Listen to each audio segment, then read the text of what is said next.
Assalamualaikum warahmatullahi wabarakatuh. Selamat malam dan salam sejahtera untuk kita semua. Bapak Ibu guru hebat, bertemu lagi dengan saya Supiani dalam pelatihan EGA kita. Pada kali ini kita akan membahas mengenai bagaimana implementasi proyek dan dokumentasi digital. Tentunya kita akan bahas strategi, teknik dan juga etika dalam pembelajaran modern saat ini. Baik, yang pertama kita akan mempelajari bagaimana sih strategi kunci untuk implementasi proyek digital gitu ya. Di dalam pembelajaran proyek digital, yang pertama tentu harus ada integrasi teknologi.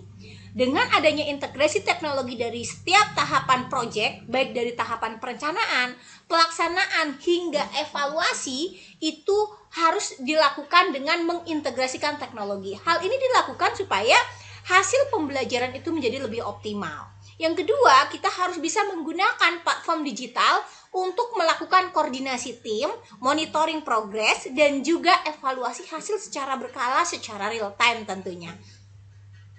Jadi kerjasama antara guru dan siswa di dalam lingkungan digital itu mampu menciptakan sinergi pembelajaran yang akan lebih efektif, interaktif, dan juga bermakna. Maka kita perlu melakukan yang namanya kolaborasi digital supaya hasil proyek lebih optimal seperti itu.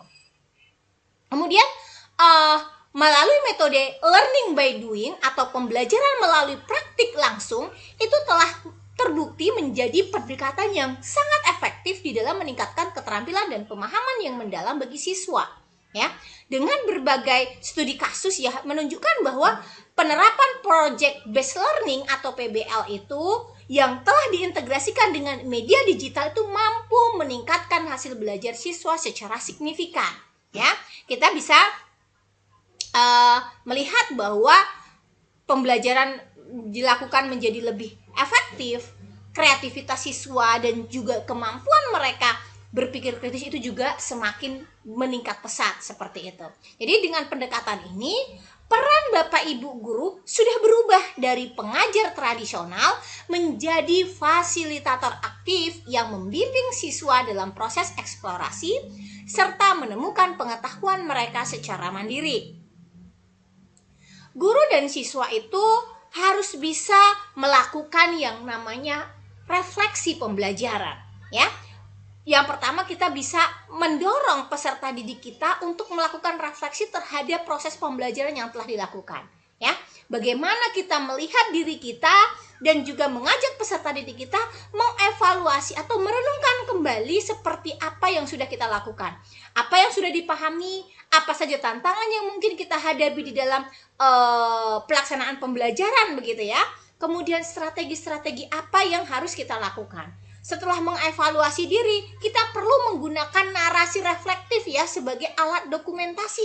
Karena itu perlu setiap refleksi yang kita lakukan, kita tuliskan di jurnal refleksi menggunakan narasi reflektif. Jadi narasi reflektif atau tulisan-tulisan ini kita tuliskan di dalam jurnal reflektif yang akan kita jadikan sebagai dokumen sekaligus pembelajaran untuk perbaikan berkelanjutan. Dampak positif dari pengembangan kompetensi digital dan keterampilan ini akan terlihat ya untuk bisa melakukan perbaikan secara berkelanjutan begitu. Karena memang refleksi pembelajaran itu bukan hanya melihat ke belakang, tapi bagaimana kita merencanakan ke depan. Kalau misalnya gaya belajar kita seperti ini, apa nanti ke depan rencana kita yang lebih baik lagi begitu. Kalaupun sudah baik, ke depan lebih baiknya seperti apa? Kalau belum baik, rencana perbaikan ke depan itu seperti apa? Maka inilah yang akan menjadi pengembangan kompetensi untuk melakukan perbaikan secara berkelanjutan. Kemudian kita masuk ke dokumentasi digital. Bagaimana teknik untuk mengambil dokumentasi digital di dalam proyek pembelajaran? Kita bisa melakukan yang pertama itu mengambil dokumen berupa foto maupun video. Dokumentasi visual itu bisa dilakukan melalui foto maupun video ya, karena dengan foto dan video itu akan memberikan gambaran yang komprehensif tentang perjalanan project dari awal hingga akhir gitu ya, sehingga kita bisa mudah untuk mengevaluasi dan juga membagikan pengalaman kita. Kemudian kita bisa membuat e-portfolio, yaitu dengan platform digital kita bisa mengumpul, mengorganisir dan juga menampilkan karya terbaik siswa secara sistematis. Jadi e-portfolio itu juga bisa digunakan untuk refleksi berkelanjutan dan pengembangan kompetensi yang terukur sepanjang waktu. Dan juga tadi ya, narasi reflektif atau jurnal refleksi merupakan catatan pembelajaran yang berupa tulisan reflektif yang mendokumentasikan perasaan, pemikiran, dan juga pembelajaran yang sudah diperoleh oleh mereka. Jadi narasi ini akan menjadi evaluasi yang powerful ya untuk perkembangan setiap peserta didik kita gitu. Adapun manfaat dari dokumentasi digital, yang pertama itu sebagai alat untuk evaluasi dan refleksi yang lebih mudah begitu ya. Dengan adanya dokumentasi digital ini, kita bisa baik guru maupun siswa gitu bisa meninjau kembali proses pembelajaran kapan saja dan di mana saja. Dengan memfasilitasi refleksi mendalam dan evaluasi yang lebih komprehensif terhadap capaian pembelajarannya. Kemudian manfaat dokumen digital yang selanjutnya itu adalah meningkatkan keterlibatan siswa. Kenapa? Karena dengan mendokumentasikan karya mereka sendiri, siswa merasa lebih memiliki proses pembelajaran itu. Mereka lebih termotivasi untuk menghasilkan karya terbaik mereka yang dapat membanggakan dan bisa dibagikan kepada orang lain. Kemudian dokumentasi digital ini juga berfungsi atau bermanfaat sebagai publikasi untuk jangkauan yang lebih luas. Jadi hasil proyek dapat dipublikasikan secara digital yang mungkin bisa diakses secara global gitu ya. Mereka bisa berbagi karya dengan audiens yang lebih luas, akan mendapatkan feedback yang lebih luas gitu ya, dan bisa menginspirasi pembelajar lain dari setiap belahan dunia. Oke, kita sekarang memanfaatkan alat bantu untuk membuat dokumentasi digital. Jadi untuk membuat dokumentasi digital kita bisa menggunakan Canva ya. Kenapa? Karena Canva ini punya beberapa keunggulan ya. Itu merupakan platform desain video edukatif yang mudah dan cepat. Dia juga punya template yang siap pakai untuk berbagai kebutuhan pembelajaran. Ada fitur drag and drop-nya ya. Kemudian kolaborasi real time juga bisa dilakukan, tidak hanya personal tapi bisa dilakukan secara kolaborasi. Kemudian ada aplikasi lain yaitu berupa Capcut ya, yaitu aplikasi editing video profesional dengan fitur yang lengkap di ponsel. Ada efek visual dan transisi yang menarik yang bisa meningkatkan kualitas video dan mudah diakses tentunya oleh seluruh siswa dari lapisan umur yang mana saja, dan tentunya adalah gratis gitu ya Bapak Ibu. Jadi untuk setelah kita buat dokumentasi digital, maka kita bisa melakukan yang namanya publikasi dokumentasi digital kita melalui yang pertama ada Google Slide ya, Google Site maksudnya, yaitu website project pembelajaran tanpa perlu kemampuan pengkodingan. Jadi dan itu juga gratis, dan ide untuk portofolio kelas, kemudian dokumentasi proyek, dan juga sebagai pusat sumber belajar digital yang bisa diakses kapan saja. Kemudian Worklet ini juga bisa mengumpulkan dan membagikan sumber belajar digital secara terorganisir ya. Dan ini koleksi visual yang menarik, tentunya ini bisa digunakan untuk kurasi konten pembelajaran yang sumbernya dari internet. Kemudian ada YouTube Edu, yaitu media publikasi video pembelajaran dengan jangkauan yang global, tentu memungkinkan siswa dan guru untuk berbagi pengetahuan dengan jutaan pembelajar lainnya. Kemudian alat digital yang mudah untuk dokumentasi dan publikasi tadi sudah kita pelajari, ada Canva video dan juga Google Site ya, yang memberikan kemudahan luar biasa bagi guru maupun siswa untuk mendokumentasikan dan mengolah serta mempublikasikan hasil pembelajaran mereka secara personal dan menarik. Yang tidak kalah penting adalah etika dan keamanan digital dalam publikasi hasil pembelajaran.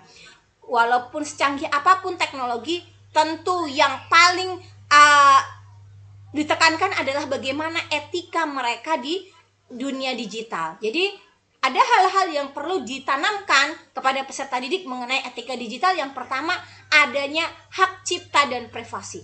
Kita harus bisa menanamkan kesadaran kepada peserta didik untuk bisa menghargai dan menghormati hak kekayaan intelektual orang lain. Serta kita harus bisa mengajarkan bagaimana peserta didik kita melindungi privasinya. Ya, kita harus bisa melindungi privasi dari peserta didik kita dalam setiap publikasi konten digital yang kita berikan. Selalu minta izin sebelum mengunggah karya orang lain, ya, dan mempublikasikan foto atau video siswa. Kemudian yang perlu kita ingat adalah bahwa kita harus bisa menghindari penyebaran informasi palsu, hoax, atau konten yang tidak pantas yang mungkin saja dapat merugikan. Karena setiap konten yang dipublikasi harus diverifikasi kebenarannya dan sesuai dengan nilai-nilai pendidikan. Pelatihan etika digital bagi guru dan siswa menjadi bagian integral dari literasi digital. Membangun kesadaran tentang jejak digital dan dampak jangka panjang dari setiap aktivitas online mereka. Jadi memang prinsipnya adalah bahwa sebelum mempublikasikan konten harus selalu tanyakan, apakah ini benar? Apakah ini ada manfaatnya? Apakah ini sudah menghormati orang lain? Nah, itu yang harus kita ingat bahwa dalam setiap membuat konten ya, atau mempublikasi konten-konten yang ada. Kemudian yang perlu diingat adalah keamanan data dan privacy. Jadi kita harus melindungi data pribadi siswa dan guru dari setiap platform digital yang digunakan. Ya, karena itu merupakan tanggung jawab utama dari institusi pendidikan. Data seperti nama lengkap, alamat, nomor telepon, dan informasi sensitif lainnya harus dijaga kerahasiaannya. Kemudian praktik keamanan ya, itu kita bisa gunakan password yang kuat, kemudian aktifkan autentifikasi 2 langkah, kemudian atur pengaturan privasi yang tepat sesuai dengan kebutuhan, kemudian kita selalu update software dan aplikasi secara berkala, dan jangan berikan informasi login kepada siapapun. Jadi setiap sekolah perlu memiliki kebijakan yang jelas tentang pengelolaan dan publikasi data digital, termasuk panduan penggunaan platform, prosedur persetujuan, dan juga publikasi konten dan mekanisme pelaporan jika terjadi pelanggaran. Tanpa keamanan dan etika digital yang kuat, kepercayaan terhadap pembelajaran online akan rapuh. Ya, karena membangun budaya digital yang aman dan beretika adalah fondasi penting untuk keberlanjutan transformasi pendidikan digital.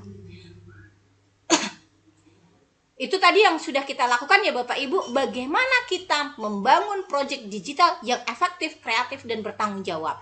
Tentu dalam mengimplementasikan proyek digital kita perlu strategi yang terencana dengan baik dan pelatihan berkelanjutan bagi semua pihak. Pendekatan learning by doing dan reflective teaching memperluas pembelajaran yang bermakna dan berkelanjutan. Dokumentasi digital dan alat bantu modern akan mempermudah pelaksanaan hingga publikasi hasil pembelajaran, dan etika keamanan digital wajib dijaga untuk keberlanjutan dan membangun kepercayaan dalam ekosistem pembelajaran online. Mari bersama wujudkan pendidikan digital yang inovatif dan berintegritas. Demikian materi kita malam hari ini. Saya akhiri, wabillahi taufiq wal hidayah. Assalamualaikum warahmatullahi wabarakatuh.